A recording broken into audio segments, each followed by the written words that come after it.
요즘에 저를 좀 사칭하는 불법 리딩방이나 텔레그램 또 단톡방들이 굉장히 좀 많아지고 있는데 각별히 여러분들이 좀 주의를 했으면 좋겠어서 이렇게 좀 영상을 찍게 됐고요. 실제 피해 사례들도 좀 있는 것 같아요. 저는 이런 리딩이라든가 이런 걸 전혀 하고 있지 않거든요. 저를 사칭한 어떤 문자가 온다거나 그런 걸 받으셨을 때는 그냥 무시를 하시거나 꼭 신고를 꼭 해주시면 좀 좋을 것 같습니다.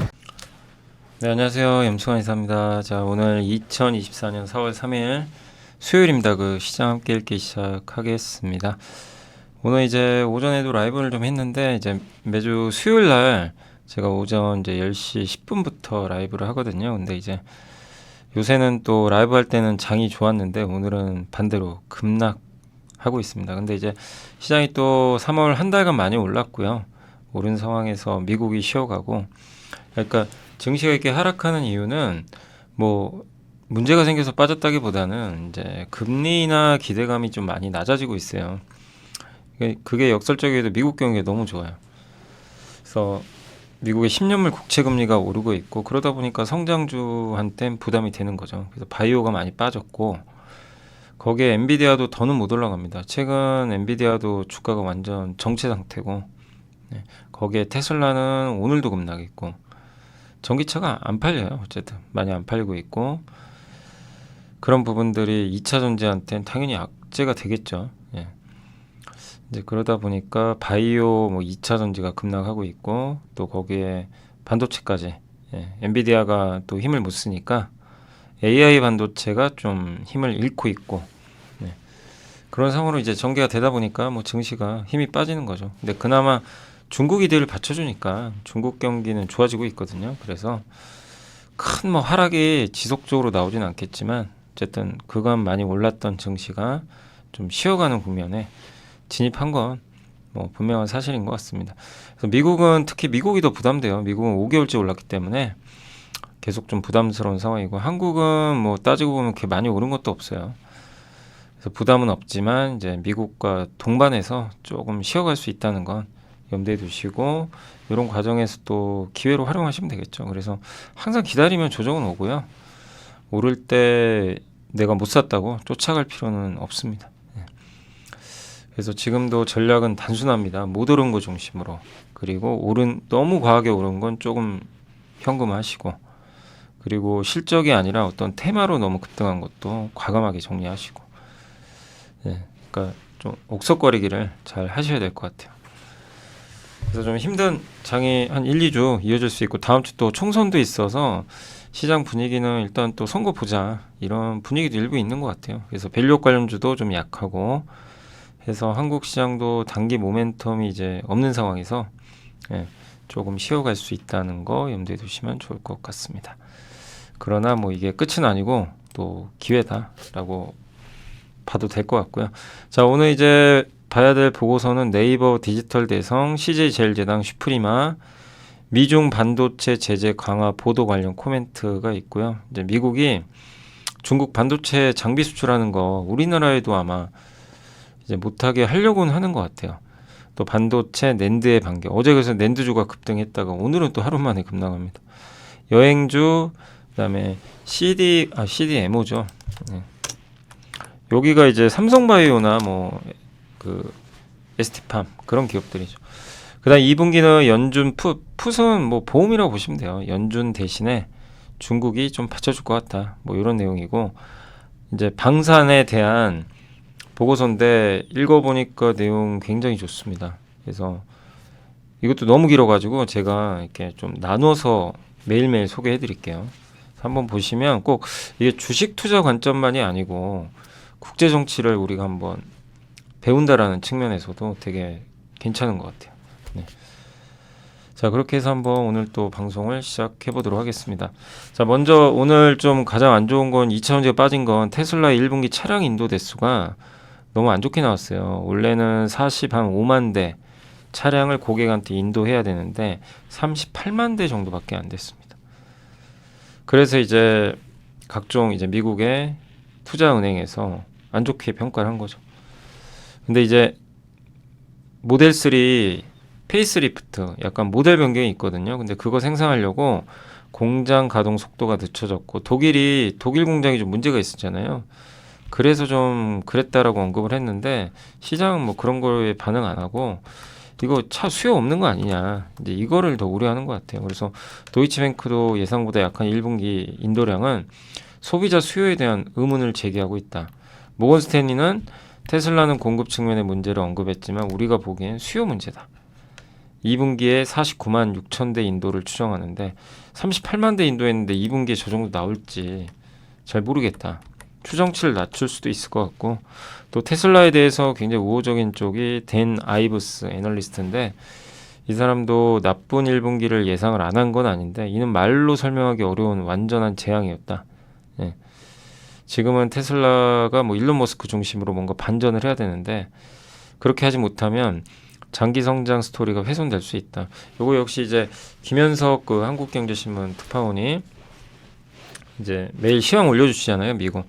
거기서 나온 거 이제 일부 발췌해봤는데, 아무튼 테슬라에 대한 평가. 근데 뭐 그 전부터 계속 안 좋았어요. 테슬라가 뭐 좋지도 않았고, 그래서 뭐 새로울 건 사실 없는데 그럼에도 불구하고 그 기대치를 또 미달하니까 이거는 주가 오르기가 당장 어렵죠. 다만 올해 하반기 내년으로 갈수록 또 신차에 대한 기대감도 있고 하니까 점진적으로 나아지긴 하겠죠. 그래서 중장기로 보시면 되겠지만, 근데 이제 우리가 여기서 알 수 있는 거는 전기차가 만만치 않은 거죠 지금. 이거는 실제 데이터로도 좀 나오고 있기 때문에 오늘 2차 전지에 상당한 좀 충격으로 작용을 했다. 그래서 요새 2차 전지가 리튬 가격 때문에 한번 좀 올랐는데 거기에 이제 찬물을 끼얹는 그런 악재라고 보시면 좋겠습니다. 자, 그리고 이제 네이버가 한국투자증권의 정호연 이제 김혜림 연구원님이 보고서를 써주셨는데 목표 주가 27만 원 유지했고, 그러니까 네이버에 대해서도 이제 오늘은 네이버에 대한 질문이 하나도 없더라고요. 그 미리 올려주신 거 보니까. 근데 그 전주만 해도 막 네이버 질문이 너무 많았고, 맞아요. 질문 제일 많은 게 그거였어요. 두 개. HPSP랑 SK이노베이션. 그거 잠깐만 설명 한번 해드릴게요. 어차피 뭐 물어보셨으니까, 그러니까 한마디로 지금 HPSP는 이제 이게 많이 올랐어요. 정말 엄청나게 올랐거든요.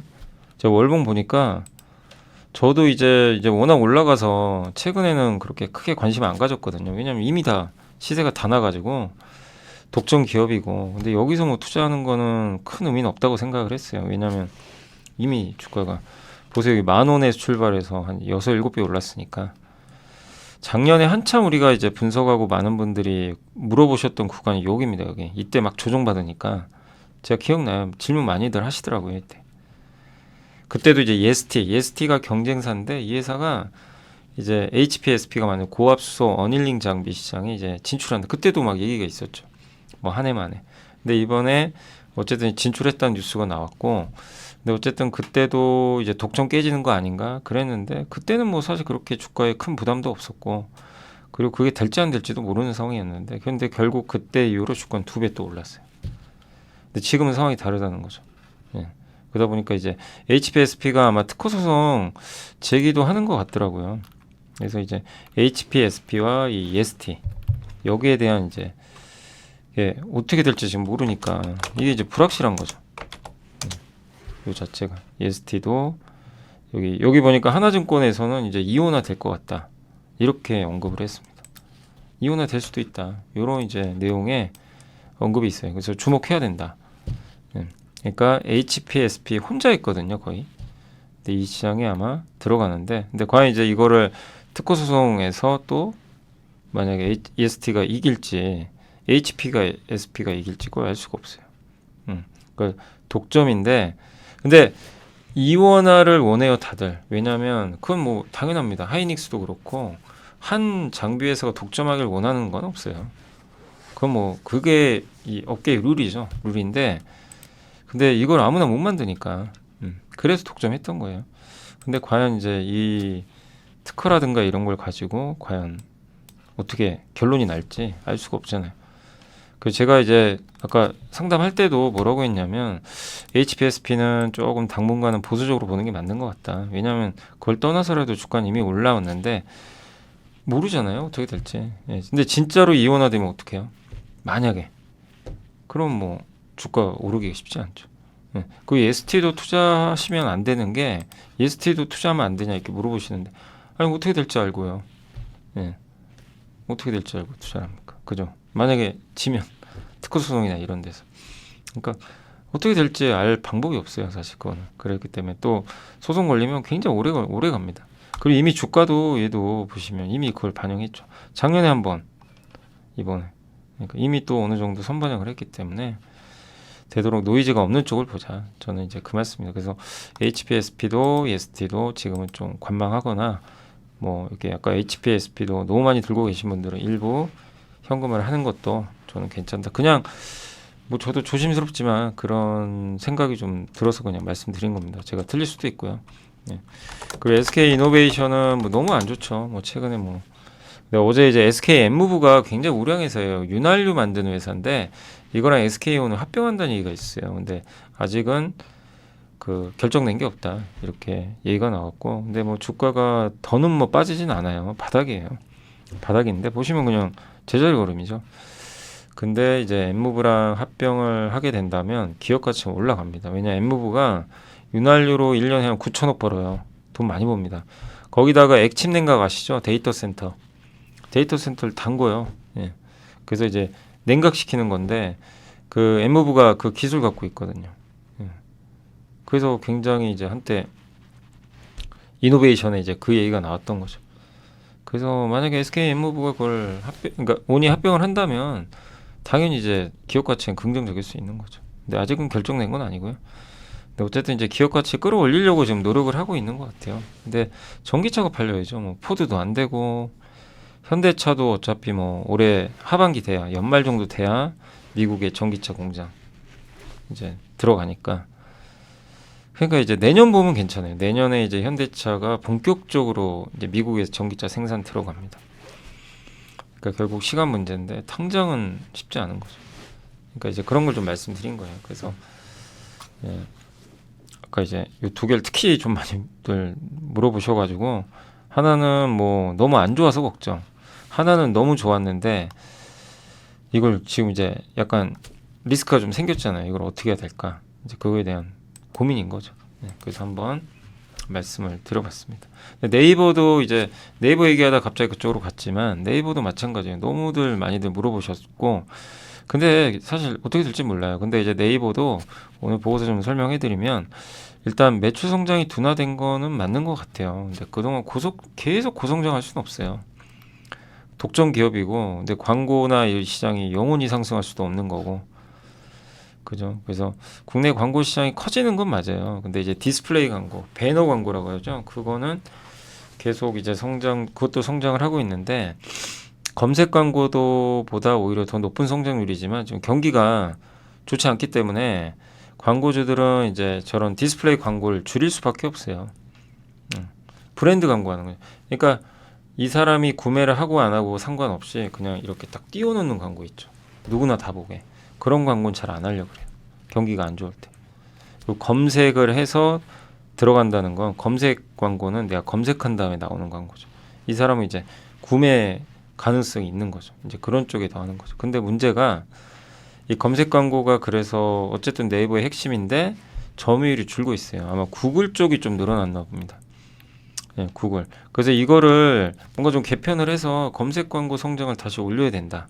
이게 일단 숙제고 그래도 네이버 좀 관심 있게 보자. 이 내용은 왜냐하면 너무 싸다 이거예요. 밸류에이션이.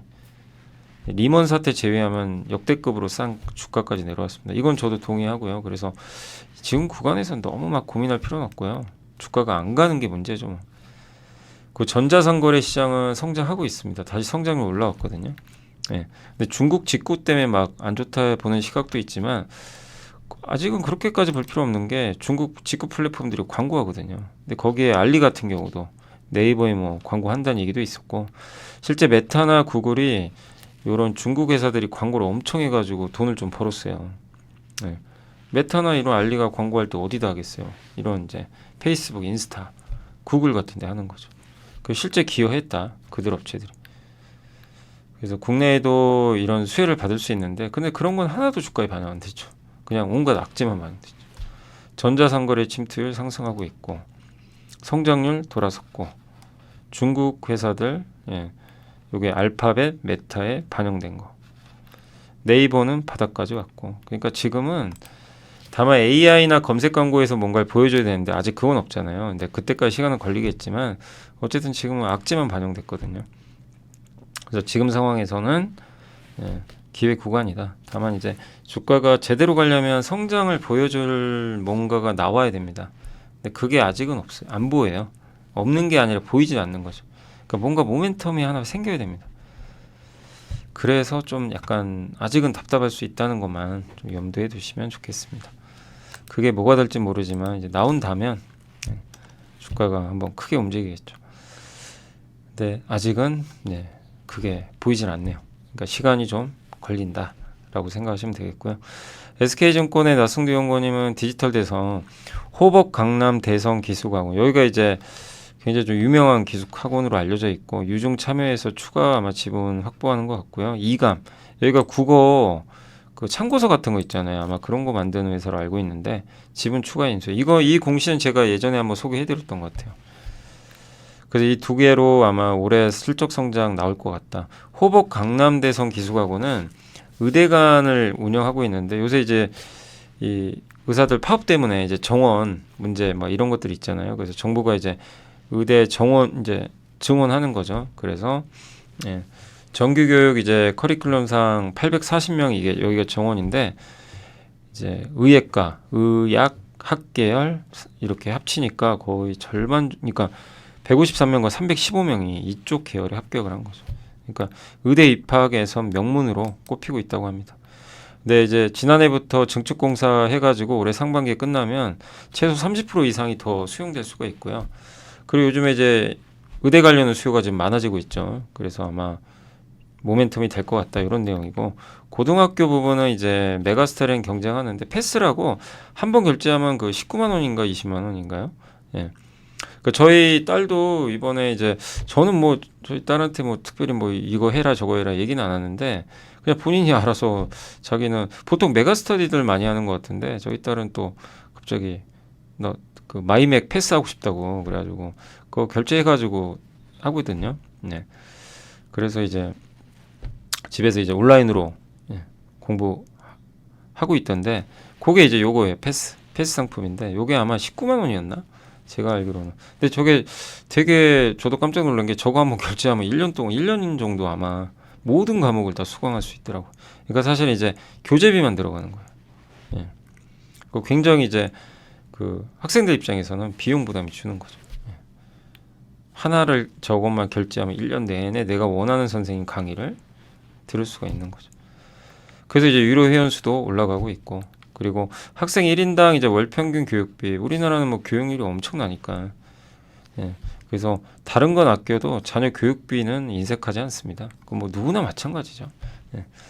그리고 이제 베트남 국제학교 사업도 점차 본궤도에 오를 전망이고, 그래서 꾸준한 배당과 자사주 소각 등 주주 친환 적자. 근데 정부에서는 이제 사교육이 너무 많이 나가니까 이게 이제 빈부격차를 또 확대시키고 이러다 보니까 뭐 좀 사교육을 완화시키려고 EBS 비중도 늘리고는 있는데 그래도 여전히 뭐 이런 이제 온라인 교육 수요는 꾸준한 것 같아요.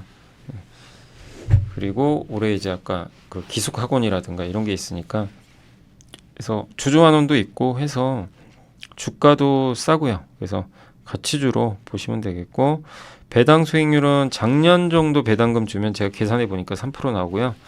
21년도에 주당 300원 줬더라고요. 그거를 감안하면 4.5. 얼마를 줄지 모르지만 3에서 4.5% 정도의 배당 수익률은 예상이 됩니다. 그리고 제일제당이 28만 원, 27만 원까지 한번 내려왔었는데 그때 우리 데이터를 보니까 데이터는 괜찮더라고요. 그때도 이제 라이신 수출 늘어나고 농산물 가격 떨어졌고 중국 돼지고기 가격 막 살아나고, 근데 그런 건 분명히 좋은 뉴스인데 전혀 반영이 안 돼요. 주가에. 왜? 사람들이 관심이 없으니까. 그럴 때가 사실 항상 기회인 건데요. 일단 오늘 이제 정말 제일제당 목표 주가 올린 거는 거의 지금 몇 달 만에 처음 보는 것 같습니다. 1분기 실적 추정치 올렸고, 그러니까 올해 전체 이익 추정치가 올라갔고요. 곡물가가 안정화됐고, 그죠? 가공식품 판매도 회복되고 있고, 셀렉타라고 아마 그게 적자 사업부인데 그거 아마 매각하는 걸로 알려져 있죠. 그래서 올해 아마 매각이 끝날 것 같고 또 국내 가공식품은 다양한 채널로 판매가 늘어나고 있고 해외도 잘 되고 있습니다. 근데 라이신이 문제죠. 이 돼지 사료로 쓰이는 요게 좀 변동성이 워낙 크거든요. 근데 이거 매출 비중은 좀 줄이고 있나 봐요. 이거는 호재죠. 그리고 이제 적자 사업부 매각 완료, 또 고수익 중심 제품 포트폴리오 강화. 그래서 이쪽 비중이 좀 낮아지고 있는 거는 좀 긍정적입니다. 근데 그렇다고 해도 뭐 라이신 지금 수출 잘 되고요. 중국 돼지고기 가격 오르면 이제 자동적으로 이것도 좋아지는 거죠. 그러니까 중국 소비가 나아지면 제일제당한테도 좋은 게 이쪽 사업부가 축산이죠. 어떻게 보면 이쪽 사업이 좋아지는 거죠. 그래서 주가가 부진할 이유는 사실 없었는데 관심을 못 받았던 거죠. 근데 최근에 좀 주가는 이제 우상향하고 있습니다. 그래서 상반기 2분기까지는 괜찮을 것 같아요. 근데 이제 다만 하반기는 또 봐야 되겠지만 어쨌든 농산물 가격, 밀 가격도 많이 떨어져 있고 중국 돼지고기도 가격 반등했고요. 밸류에이션도 낮아졌고 그래서 일단은 주가 회복을 좀 기대하시면 좋겠고 한참 이제 제일제당 빠질 때는 다들 많이들 물어보시더라고요. 제일제당. 근데 이제 요새는 아무도 안 물어보세요. 거의 안 물어보시던데 어쨌든 포기하지 마시고 좀 가져가 보시는 것도 좀 좋을 것 같습니다. 다만 이제 구조적 성장주는 아니라서 어디까지 이제 레벨업 할지는 좀 봐야 되겠지만 2분기는 좀 나아질 것 같습니다. 그리고 슈프리마는 좀 생소하신 분들도 계시겠지만 보안회사고요. 여러분들 요새 뭐 이게 근태 관리 하잖아요. 이제 직장 우리가 출퇴근할 때 그래서 뭐 저희 회사 같은 거 이걸로 하거든요. 이 손가락 하고 출입 카드 있어요. 그걸로 이제 출입문 열리는데 뭐 요즘에는 그냥 이렇게 홍채 얼굴 보고 아니면 얼굴 인식 이런 걸 하는 건데 그런 거 하는 회사입니다. 거기 들어가는 보안 시스템을 제공하는 거죠. 그래서 대부분 해외 특히 중동에서 1등이고요. 그래서 이게 핵심이 통합 보안 시스템의 1위고 무인화죠. 이게 어떻게 보면 무인화 트렌드에 또 맞는 기업이에요. 왜냐하면 이제 이 어차피 근태 관리 같은 것도 누가 사람이 일일이 뭐 여기다가 뭐 적고 이런 게 아니잖아요. 요즘엔. 그래서 또 23년도에 신제품인 바이오 스테이션이 3가 북미 유럽 수출을 이제 견인을 했다고 하는데 핸드폰만한 크기에 가격이 80만 원인데 저걸 이제 뭐 미국이나 유럽 같은 데는 내 얼굴 인증을 내 얼굴 정보를 이 데이터베이스 있죠 기업에 거기에 넣는 걸 싫어한대요. 그래서 개인 휴대폰에 그걸 저장하는 거예요. 그런 시스템을 슈프리메가 도입했다고 합니다. 업계 최초로. 바이오 인식 솔루션은 스마트폰에 들어가는 거 있죠. 지문 인식. 삼성. 그러니까 저는 이제 삼성폰 쓰는데 거기 우리 저도 지문 인식 항상 하거든요. 이제 그런 거 하는 거죠. 그게 이제 바이오 인식. 핵심은 바이오 인식보다는 여기 통합 보안 시스템이다. 이렇게 보시면 좋겠습니다. 그리고 사우디 쪽에서 이제 성장을 기대하고 있고요. 중동 1위고 네옴시티 건설하니까 거기에도 수주가 많이 나오겠죠. 또 데이터 센터 쪽에도 출입 시설이 있잖아요.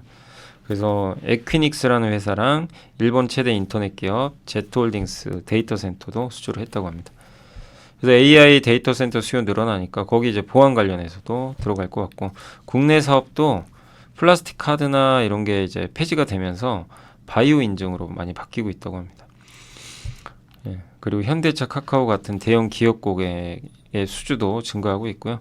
그리고 올해 이제 PER은 6.8배밖에 안 되고 무인화, AI 확산 이런 이제 구조적인 성장이 나오지 않겠냐 이렇게 보는데 시장에서는 사실 슈프리마 전혀 관심이 없는 것 같아요. 제가 주가를 봤더니 아예 뭐 보니까 가지도 않던데요. 근데 왜 이렇게 부진한지는 잘 모르겠어요. 저도 보니까 뭐 그나마 이제 연초에 한번 확 움직였는데 그러니까 보니까 아예 움직이질 않았던 것 같아요. 그래서 부담은 없는 것 같습니다. 이제 저 정도 실적이라면 밸류도 완전히 낮고요.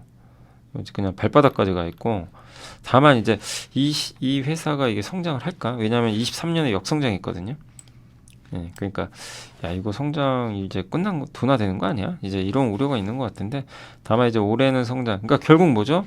올해 돈 벌면 돼요.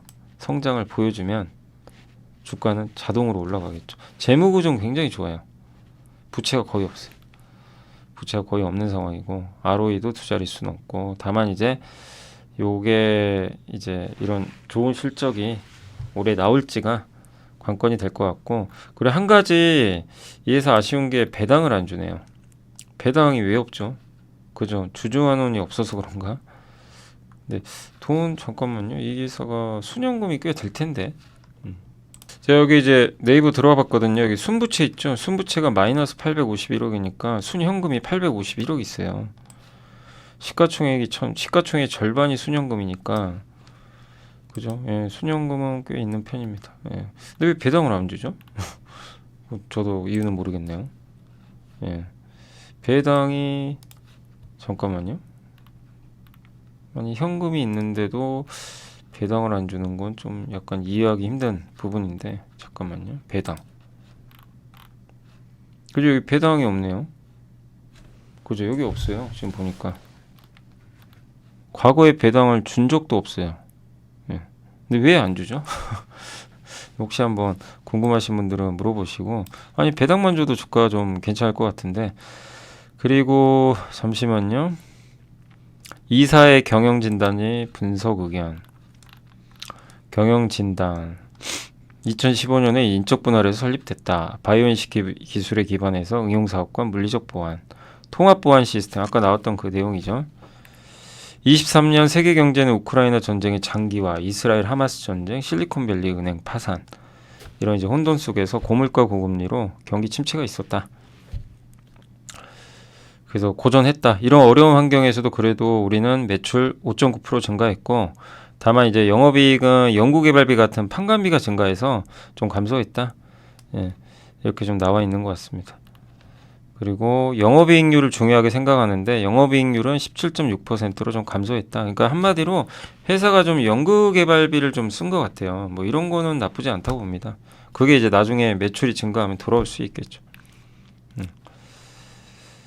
그리고 매출은 좀 잘 나왔고요. 예.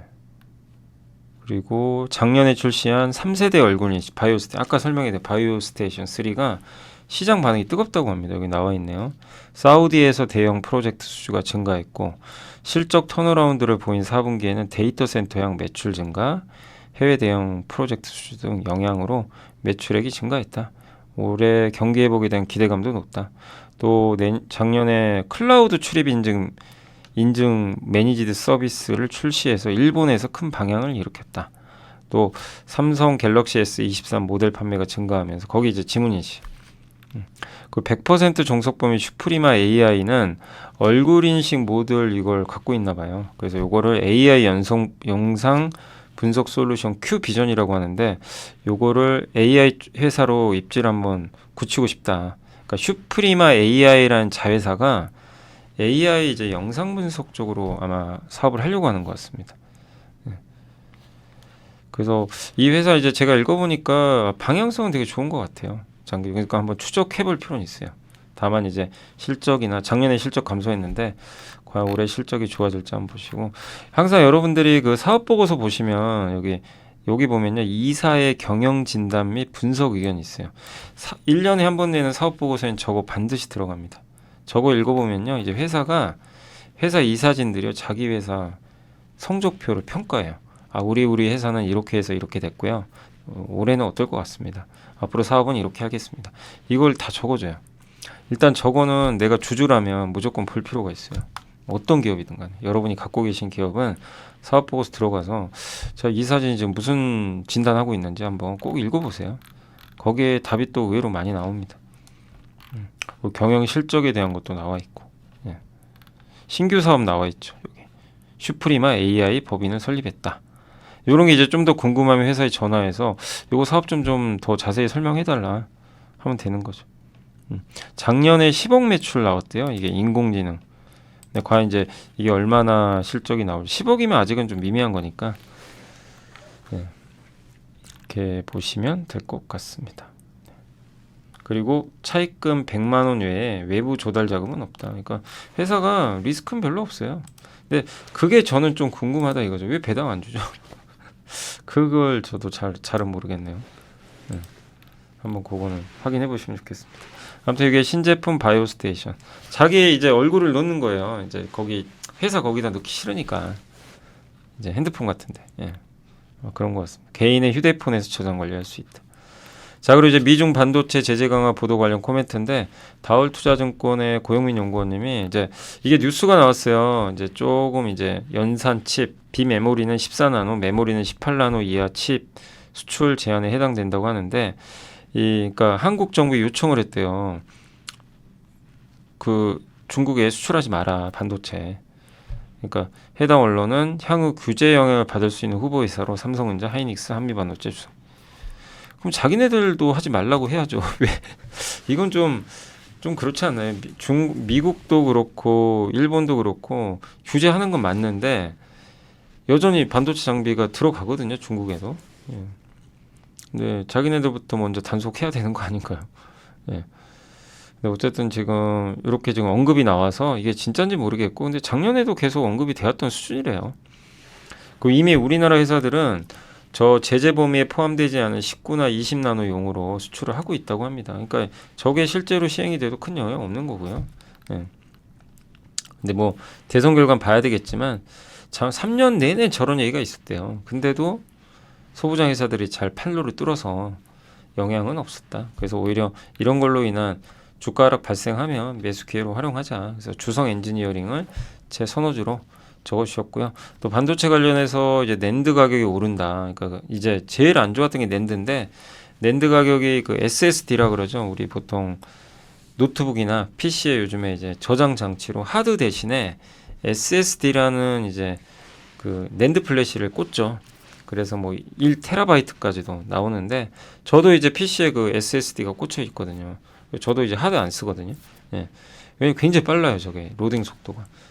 근데 저게 가격이 엄청 떨어졌어요, 2년 동안. 근데 저 가격이 1분기에 20%, 2분기에도 한 25% 정도 상승할 걸로 전망하고 있고요. 마이크론도 실제 언급을 했습니다.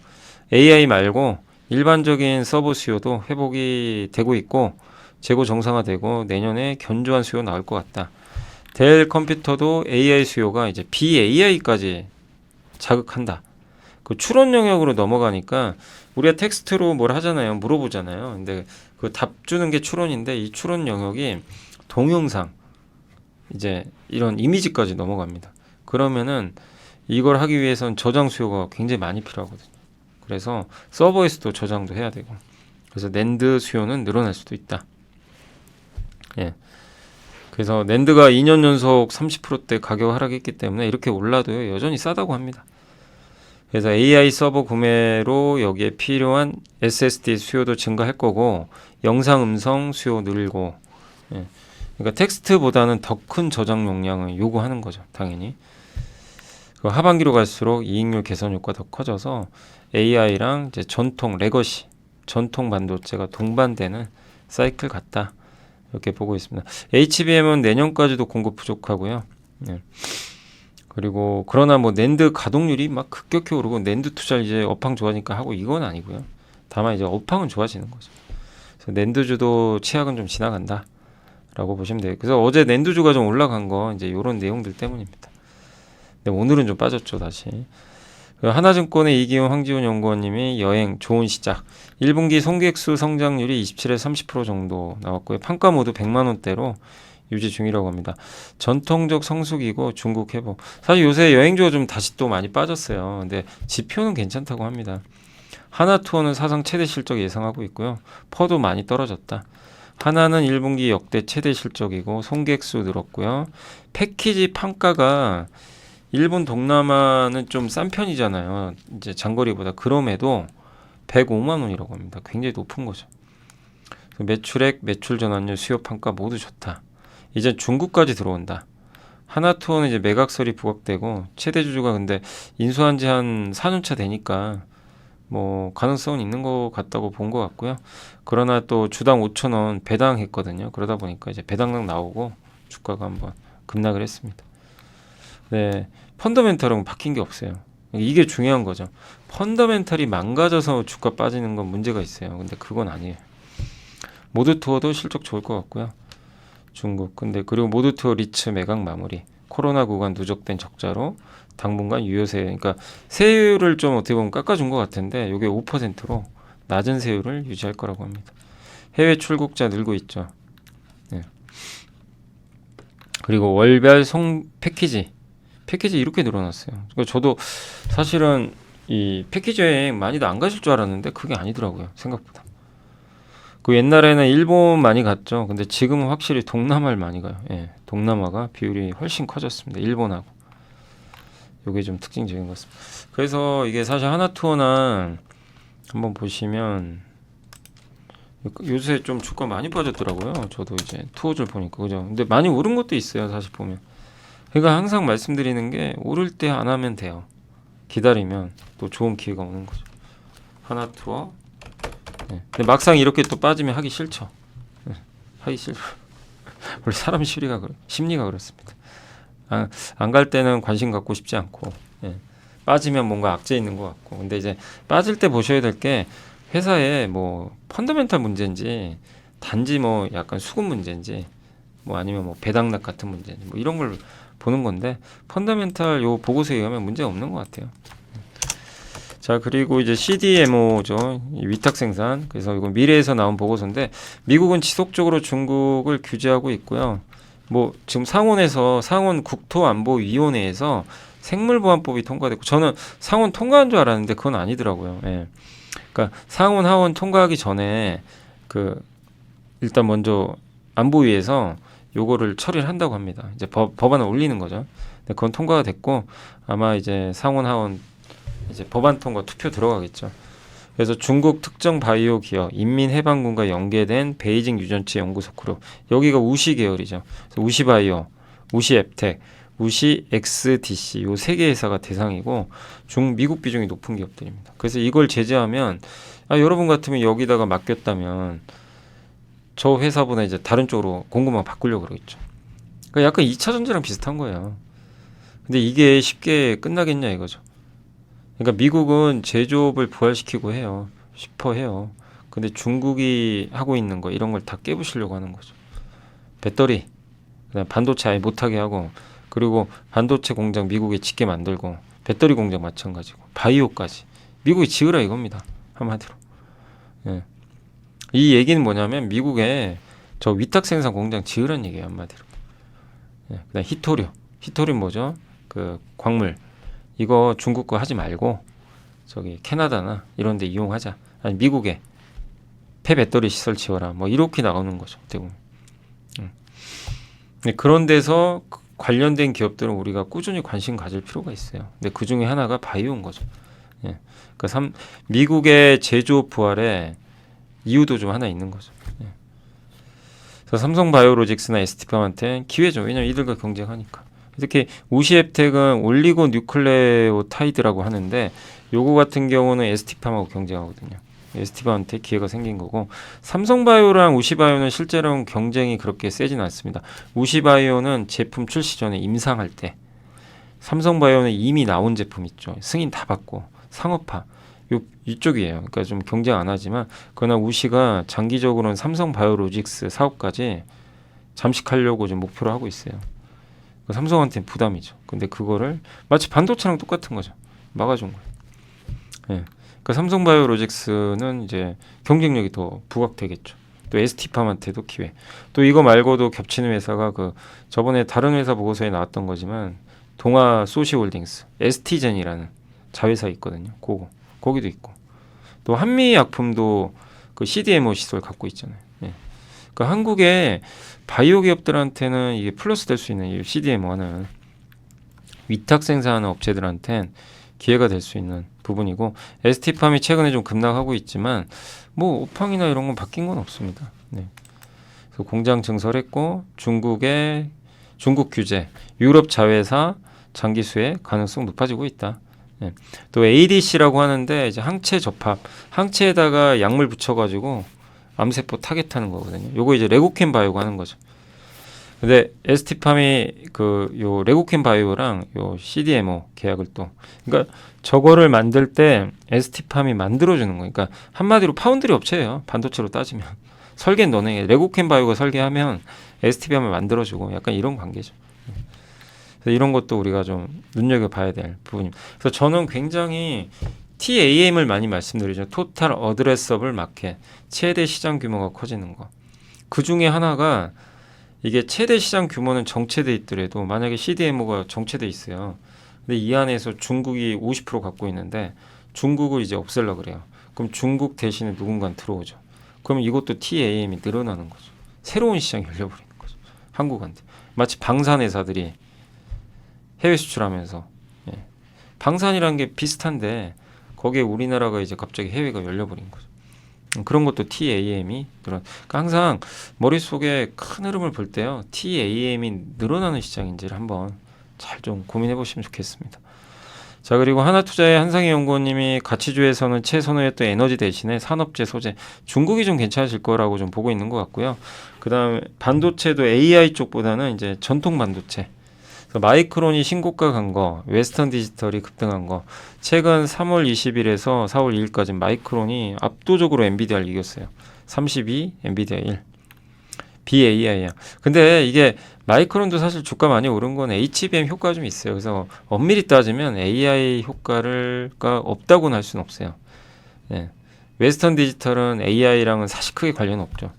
그래서 얘가 올라간 건 좀 뭐 BAI라고 봐도 되는데, 근데 어쨌든 엔비디아는 거의 AI 특화돼 있고 마이크론은 그래도 메모리 쪽이니까 그래서 확산되는 거는 분명히 맞는 것 같습니다. 그래서 이제 그렇게 적어주신 것 같고, 그 다음에 동북아 국가 비중을 확대하자. 그동안 이제 미국이 좋았는데 3월에는 한국과 대만이 좋았대요. 그리고 상해 지수도 요새 견조하고, 또 11월에 대선이 있잖아요. 미국이. 근데 그거보다는 세 번째 임기의 둘째 해죠. 지금 시진핑이. 예. 근데 이 시진핑이 더 급한 것 같다 지금은. 예. 왜냐하면 뭔가 성과를 내야 되거든요. 근데 낸 게 없어요 아직도. 그러다 보니까 경기를 더 방어하지 않을까, 부양하지 않을까, 이런 또 얘기도 있는 것 같습니다. 자, 그렇게 해서 일단 한번 말씀을 드렸고, 그 다음에 이제 오늘 방산 보고서 한번 소개 한번 해드릴게요. 이게 뭐냐면 좀 길어요. 한 100페이지가 넘는데 방위경제학 구조 분석을 통한 방위산업 현주소 점검입니다. 하나증권의 이제 위경제연구원님이 적어주셨고요. 사실 그 위경제연구원님이 그 김현수 연구원님하고 같이 했던 것 같은데 그동안 2차 전지막 이렇게 보면 제가 하나증권의 김현수 맞나요? 위경제 연구원님 맞으신가? 근데 이번에 아마 방산으로 이제 독립하신 것 같네요. 아무튼 축하드립니다. 뭔가 이제 하나를 맡으셔서 한 건데 정말 좋은 보고서 써주셔서 너무 감사드리고, 예, 응원하도록 하겠습니다. 자, 이제 방산 좀 오늘 일부로 한번 좀 읽어드리면, 방위산업의 구조, 정세, 수요, 공급, 방산기업의 필요 조건인데, 정세, 국제 정세가 중요하고, 그 다음에 수요가 일시적인지 구조적인지, 공급, 그리고 공급자. 이 공급이 쉽게 늘긴 좀 어려운 구조죠. 예. 그래서 방산은 되게 특수하죠. 예. 특수한 이제 산업이고, 이념 대립 및 진영 논리, 지정학적 갈등, 지표 변화 기준으로 현재를 과거와 한번 비교해봤고요. 70년간 평화가 지속 중인데 그게 22년에 깨져버렸죠, 사실상. 1번 나토, OECD 같은 기구 설립 통해서 각국이 그들만의 진영을 구축 중이죠. 이념차가 존재하긴 해요. 근데 옛날에는 그게 심했잖아요. 뭐 민주주의, 그 다음에 이제 뭐 공산주의, 뭐 이런 걸로 완전히 대립이 됐는데 이제 그 정도까지는 아니죠 지금은. 근데 이제 이런 국제기구 통해서 존재하긴 합니다. 그다음 지정학적 갈등은 굉장히 더 심해지는 것 같아요. 미국만 해도 미국의 공장 지어라, 중국 거 하지 마라, 보호무역주의 점점 가죠. 인플레이션 방지법, 광물자원 수출 제한, 중국 바이오 나가라, 이런 거. 이게 다 지정학적 갈등이거든요. 또 러시아는 침공했고 영토 분쟁이죠. 인도와 파키스탄도. 이건 점점 더 심해지는 것 같아요. 최근 5년간 글로벌 GDP가 11%인데 보통요 GDP가 급격하게 성장하는 국가들이 과거에 보니까 전쟁을 했어요. 물론 다 그런다는 건 아니에요. 옛날에 1, 2차 세계대전 독일, 예, 그랬고, 근데 최근에 중국과 인도 GDP가 급격히 많이 늘어났어요. 지난 몇 년간 다른 나라보다. 중국이 뭐 안 좋다 해도 연간 5% 성장하는 국가예요. 다른 나라보다 압도적으로 높은 성장률이죠. 인도 말할 것도 없고. 그래서 이걸 이게 결론입니다. 결국엔 세계 기준에 의하면 대규모 전쟁이 발발하기 직전 상황과 비슷하대요. 그래서 방위비가 증가한대요. 전쟁이 난다는 게 아니라. 그러니까 방산업장한테 이건 상당히, 방산주한테는 좋은 거죠. 그리고 이제 글로벌 무기 체계 수요는 구조적으로 증가한다고 하는데 정세 불안, 교체 주기, 정치 모멘텀. 일본, 미국은 2024년 국방 예산을 8,860억 달러로 확정을 했고요. 역사상 최대 규모라고 합니다. 예, 국방 전략서에도 주목하면 중국과 러시아를 공식적으로 우려국으로 규정했고 사실상 적으로 규정한 거예요. 중국에 추적하는 도전을 가장 이게 쉽게 개선되겠습니까, 그죠? 예. 그 중국도 역시 미국에 이제 대립하겠다는 거죠. 5년간 1.4조, 미국보다 더 많고요. 예. 예, 근데 이건 이제 5년간이니까 그래서 국방 예산에 투입하는데 예. 증액의 제1 목적은 예. 남중국해 예. 상의 영유권 주장과 미군과의 미국보다 많지 않아요. 연간으로는 적은데 이제 5년 동안 1.4조 원이 4조 달러니까 우리나라 돈으로 얼마죠? 한 2천조 가까운 돈을 국방 예산에 5년 동안 투입한다고 합니다. 어마어마한 거죠. 그리고 지정학적 갈등을 공식적으로 명시를 했다고 합니다. 그 유럽도 그동안 보수적으로 봤는데 GDP의 2%까지 예산을 늘리겠다. 그럼 122조가 증액되고요. 이게 유럽도 마찬가지죠. 그 글로벌 무기 거래량은 그동안 20년간 증가했는데 고점 대비하면 아직도 70%라서 더 늘어날 가능성이 있고 또 미국 대통령 선거인데 그 전 정권에서 그 무기 지출이나 이런 국방 예산 지출이 소극적이었으면 다음 정권에서 늘어난대요. 근데 바이든 행정부가 국방비 증가율이 과거보다 좀 낮았대요. 그러니까 이제 늘어날 확률이 높다는 거죠. 공급 측면에서는 방산 공급은 수요에 후행합니다. 그죠? 예. 그래서 당연히 주문형이죠. 예, 주문형으로 하고. 근데 우리나라 같은 경우에 이제 전쟁 국가잖아요. 아직은 사실 우리는 휴전 국가니까. 그래서 무기를 지금도 뭐 만들겠죠. 예. 공장을 멈출 수는 없는데, 근데 이제 많은 국가들은 사실은 뭐 전쟁 준비하려고 무기 만드는 게 아니잖아요. 유럽만 해도 그동안 평화의 시대였으니까. 그래서 근데 이제 갑자기 이제 주문이 들어오면 만드는 거죠. 예. 그리고 어쨌든 과점입니다. 아무나 할 수가 없고요. 세 가지가 있대요. 가격, 납기, 성능. 예, 이 세 가지 중에 가격이 제일 중요하대요. 경제적 여유가 있는 국가, 전쟁 가능성이 낮다. 그럼 성능 보죠. 난 급할 거 없는데 돈은 많어. 비싼 거 살래. 예, 요게 하나가 있고 경제적 여유는 있는데 지금 전쟁 날 것 같아요. 그럼 어떻게 해요? D가 우선입니다. 경제적 여유도 없는데 예, 이런 국가는 P가 우선이죠. 그러니까 사실 폴란드가 좀 우리가 봤을 때 잘 사는 국가는 아니잖아요. 근데 러시아가 막 침공할 것 같은 거예요. 사이도 안 좋고. 근데 빨리 지금 납기는 받아야 되고. 근데 가격도 싸야 되고. 한국이 상대적으로 좀 더 싸니까. 전차만 해도 독일보다 훨씬 싸거든요. 예. 근데 그러다 보니까 이제 폴란드도 한국을 선택했던 거죠. 그래서 그동안 한국은 내수 중심으로 성장을 했지만 이제 국내 방산은 구조 변화가 시작됐고 정세 불안감 태동하는 상황에서 한국은 이제 경쟁력, 그러니까 성능보다는 물론 성능이 나쁘다는 건 아닌데 상대적으로 가격과 납기 경쟁, 특히 납기 경쟁력이 저는 최강 아닌가. 왜냐면 우리는 지금도 무기를 만들고 있기 때문에. 그래서 이제 메이저리그로 부름을 받았다. 한국은 이런 변화 때문에. 한국 전투기는 30% 이상 싸게 팔고요. 근데 전차 자주포 장갑차는 해외와 비슷하다. 근데 제가 그때 확인해 보니까 그때 나온 걸 데이터를 보니까 레오파드인가요? 그 독일에 그거보다 우리나라 K2 전차가 훨씬 싸던 것 같은데요. 예. 근데 그건 잘 모르겠습니다. 한번 그거 확인해 보시고 제가 저번에 다른 보고서 봤을 때는 아무튼 독일보다는 쌌어요. 전차는. 예. 그리고 빠른 공급도 경쟁력 요인이고 국내 방산은 이제 초도 물량 납품, 그러니까 납품을 되게 빨리 해주고 날짜도 잘 지킵니다. 예. 그러니까 이제 급한 국가한테는 되게 매력이 있는 거죠. 그래서 국내 방산 기업 수주가 이렇게 늘어났고 특히 이게 이제 하나 에어로스페이스죠. 예. 급격하게 늘어났죠. 그리고 대규모 전쟁 발발 그리고 또 한 가지 특징이 전쟁 발발 전후에 좀 징후가 있대요. 저도 이런 것까지는 몰랐는데 읽어보니까. 약간 그게 있어요. 그 징후들이. 그래서 몇 가지만 말씀드리면 1900년대 초에 1차 세계대전 때 일단 지정학적 갈등이죠. 그때는. 예. 실업률은 뭐 그때 당시에 떨어졌는데 그 전쟁 발발 전에 GDP가 과거보다 더 높게 나왔대요. 특히 여기 보세요. 독일 11.4 4년간 글로벌 평균 7.1을 상회했죠. 그러니까 경제력이 돼야 전쟁하는 거예요. 그냥 할 수는 없어요. 돈이 있어야 뭐 전쟁을 하죠. 그죠? 1920년, 30년대는 뭐 전쟁이 없었던 건 아닌데 당시는 대공황. 그래서 그때 보호무역주의, 블록경제, 뉴딜 정책, 수정자본주의라고 그러죠. 보호무역으로 갔어요. 이때 미국 관세율 보세요. 어마어마했다고 합니다. 관세율이 엄청났습니다. 예. 1940년, 50년대 이제 그때 2차 세계대전 나고 7천만 명이 사망을 했는데 독일, 이탈리아, 일본과 이제 연합국이죠. 미, 영프 이쪽이 충돌했는데 결국 이때 독일, 이탈리아, 일본은 전쟁 전에 엄청 성장했어요. 또. 근데 그때는 2년만 그런 게 아니라 보호무역주의도 영향을 줬다고 합니다. 스무트홀리 관세법 때문에 2만 개 이상 품목에 대해서 미국이 400% 관세 매겼대요. 상상이 안 갑니다. 그러니까 유럽은 여기에 보복 관세로 대응했고 그게 히틀러의 나치즘까지 연결됐다. 뭐 이런 내용인데 전쟁 전 5년간 독일, 이탈리아, 일본 GDP가 글로벌 평균을 크게 상회했다고 합니다.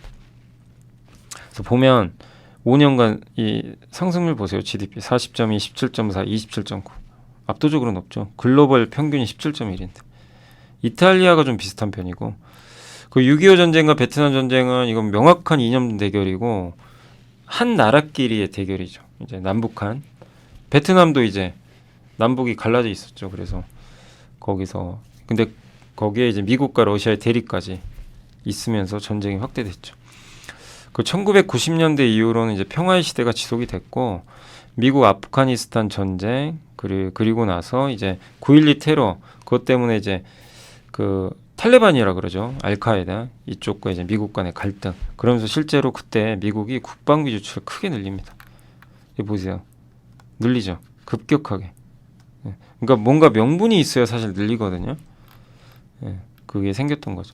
그래서 24년 현재는 재차 평화의 시대로 지나가는 중인데 이념 및 진영 논리 뭐 그러니까 이런 거죠. 뭐 사회주의냐 뭐 아니면 뭐 독재냐 뭐 아니면 민주주의냐 뭐 여러 가지가 있잖아요. 근데 이제 이런 논리는 뭐 그냥 상수죠. 상수고 결국 지정학적 갈등과 이런 지표 변화가 중요하다. 지정학적 리스크는 최근에 영토 분쟁, 러우 전쟁, 인도 파키스탄, 카슈미르 분쟁 여기서 영토 분쟁하고 있고요. 블록 경제, 탈세계와 보호무역. 지정학 리스크만 보면은 굉장히 지금 좀 위험한 건 맞죠. 보호무역 점점 심해지고 이걸 또 이끌어가는 게 또 미국이라는 게 특징적이고 평화의 시대에는 세계화했는데 지난 한 20년간 세계화를 했더니 미국 입장은 그런 거예요. 세계화하면 뭐하냐? 뭐가 바뀌었냐? 러시아의 푸틴은 독재로 가고 그죠? 미국 입장에서 그런 거죠. 중국의 시진핑은 3년 임하면서 장기 독재로 가려고 하고 있고 지금 그 상황이잖아요. 그러니까 미국 입장에서는 세계화가 별 도움이 안 됐다고 보는 것 같아요. 그러면서 이제 트럼프 때부터 이제 탈세계화로 가버린 거죠. 그래서 이게 쉽게 해소되기는 어려운 것 같고 또 지표의 변화는 GDP가 지난 20년 평균을 사기하고 있다고 합니다. 특히 중국과 인도가 압도적 성장했어요. 5년 동안. 보이시죠 여기. 그리고 국방비 지출 늘어나고 그래서 파도가 일기 전에는 파도가 시작된 걸 모르는 것처럼 전쟁도 마찬가지죠. 그래서 지금 파동은 시작이 됐고 이념의 차이는 상수라고 해도 아무튼 긴장감이 좀 조성될 수도 있다. 뭐 이렇게 보고 있는 것 같아요. 특히 중국과 인도가 그럴 수도 있다고도 이제 지표상으로 보면 왜냐하면 둘 다 성장을 많이 하고 있고 근데 전쟁을 통해 얻을 건 없습니다. 전쟁 나면 절대 안 됩니다. 이건 진짜 큰일 나는 일이고 다만 중국과 인도의 전쟁 의지에 대해서 의구심 갖는 상황들이 전개되고 있다. 특히 이제 뭐 중국 같은 경우는 대만 얘기를 하니까 그래서 일단 방위력이 그러니까 무기 구입비가 늘어나는 건 명백한 것 같아요. 그러니까 방산주가 장기적으로 뭐 작년에도 우리 방산주 공부해봤잖아요. 보고서 보면서 근데 이제 중장기적으로 성장하는 건 명확한 부분인 것 같습니다. 그래서 일단 이제 여기까지 먼저 일부 말씀드리고 내일은 또 남은 또 부분들 설명해 드릴게요. 자, 그래서 여기까지 말씀드렸고 자, 그다음에 이제 어제 공시는 많이 없었고요. 어제는 LGU 플러스 내부자 매수 정수원, 양효석, 권준영 이제 세 분이 샀어요. 보통 이렇게 집단적으로 이렇게 매수 들어오면 바닥인 경우는 많았어요. LGU 플러스 일단 매수가 들어왔고 전자공시는 어제 그 하나오션이 LNG 운반선 내척 수주했고 감성 코퍼레이션이 금액은 얼마 안 돼요. 0.5%니까 전체 주식에. 그래도 자사주를 취득해서 소각한 거는 칭찬해줘야죠. 그래서 의류회사 감성의 이런 행동은 칭찬해주고 싶습니다. 그리고 4월 3일은 이제 실적 추정치 어제 요거 한번 말씀드렸고, 오늘은 제일제당이 아까 설명드린 대로 실적 추정치가 올라갔다라고 보시면 좋을 것 같습니다. 요즘에 저를 좀 사칭하는 불법 리딩방이나 텔레그램 또 단톡방들이 굉장히 좀 많아지고 있는데, 각별히 여러분들이 좀 주의를 했으면 좋겠어서 이렇게 좀 영상을 찍게 됐고요. 실제 피해 사례들도 좀 있는 것 같아요. 저는 이런 리딩이라든가 이런 걸 전혀 하고 있지 않거든요. 저를 사칭한 어떤 뭐 문자가 온다거나 그런 걸 받으셨을 때는 그냥 무시를 하시거나 꼭 신고를 꼭 해주시면 좀 좋을 것 같습니다. 자, 이제 장이 끝났고요. 오늘은 결국 급락세로 마감이 됐습니다. 오늘 47포인트의 급락이고, 역시 뭔가 좀 잘 된다 싶을 땐 조심을 하는 게 맞는 것 같고요. 시장은 항상 경고를 주는 것 같습니다. 그래서 오늘 이제 2,700억 정도 외국인 팔았고, 기관도 팔았고, 무려 선물 1.3조 원, 3조, 그러니까 1.3조, 13,000계약이죠. 이 계약수로는. 그래서 많은 물량을 좀 팔아버렸고요. 예. 충격을 좀 받았습니다. 그러니까 단기 조정에 대비하는 거죠, 외국인도. 그래서 미국과 한국 공이 다 이제 조정권엔 단기적으로는 이제 접어들었는데, 과연 여기서 조정이 길지 짧게 끝날지는 한번 지켜봐야 되겠습니다. 적어도 다음 주 이제 선거 있어서 아마 그때까지는 좀 증시는 답답하지 않을까 이렇게 좀 생각이 되고요. 그러나 뭐 아직 이 상승장이 끝났다고 생각 안 하지만 조금 단기 조정은 좀 나올 수 있는 거는 염두에 두시면 되겠고요. 그 다음에 오늘 섹터로는 오랜만에 정말 음식료 갔어요. 음식료 그렇게 가지 못했죠. 너무 안 가죠. 너무 할 정도로 안 갔는데, 오늘은 풀무원, 그동안 좀 못 올랐던 풀무원, 동원 F&B, 제일제당, 이런 이제 가공식품 회사들의 주가가 정말 오랜만에 좋았던 게, 약간 이제 사람들이 그동안 많이 오른 성장주 팔고 이쪽으로 조금 이제 옮겨간 것 같아요. 좀 못 오른 거 뭐 있나 이렇게 좀 찾아본 것 같고, 또 오늘 건설주도 일부 호재가 좀 있었죠. 그래서 GS건설 중심으로 일부 올라갔고, 여기도 정말 못 올랐던 섹터죠. 그리고 요새 중국이 좋으니까 화장품 쪽 괜찮고요. 중국 상장 기업, 그 다음에 해운주도 일부 좀 강했고, 홈쇼핑 주들도 오늘 좀 셌고요. 유가 오르니까 이제 피팅 관련주 좀 올라갔습니다. 그리고 미용 의료기기 쪽은 원택이 요즘에 아주 뜨겁습니다. 제이시스 메디칼까지 좋은 분위기 이어지고 있고, 그 다음에 조선기자재도 오늘 좀 일부 기업들의 주가가 좋았던 것 같습니다. 한국카본도 좀 올라갔고요.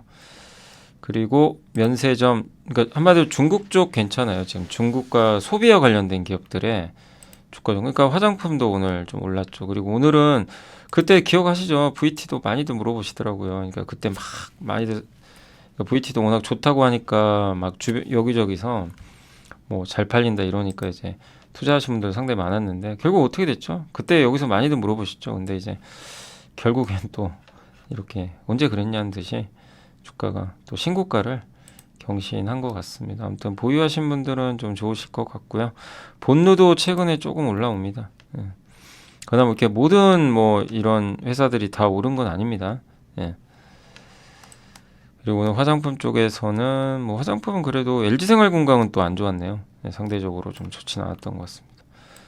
그리고 건설 대표주들 오늘 GS건설 좋았고, 삼성엔지니어링 좋았고, 삼성엔지니어링이 이제 이름 바뀐다고 하더라고요. 삼성 EN 뭐죠? 예, 그걸 바뀌는 것 같은데, 카지노도 중국 소비주. 뭐죠? 중국 소비주하고 건설 음식료 이쪽이 소외받았는데 이제 모멘텀이 좀 생기니까 일로 옮겨가는 거죠. 그래서 순환매라고 보시면 되겠고, 인터넷 대표주도 약간의 반등은 나왔습니다. 그러나 뭐 나머지 업체들은 다들 많이 빠졌고, 오늘 특히 2차 전지는 한마디로 그냥 폭락을 했습니다. 테슬라 충격, 온디바이스 AI도 급락, HPSP는 이제 아까 EST 한번 설명해드렸고, 네, 대용량 저장 장치, 또 바이오주, 자동차도 오늘 급락했고요. 반도체 대표주도 오늘, 삼성은 그나마 덜 빠진 거고요. 뉴로모픽, MLCC 오늘 다 안 좋았습니다. 삼성전기도 잘 가나 싶더니 참 15만 원이 정말 쉽지가 않네요. 네.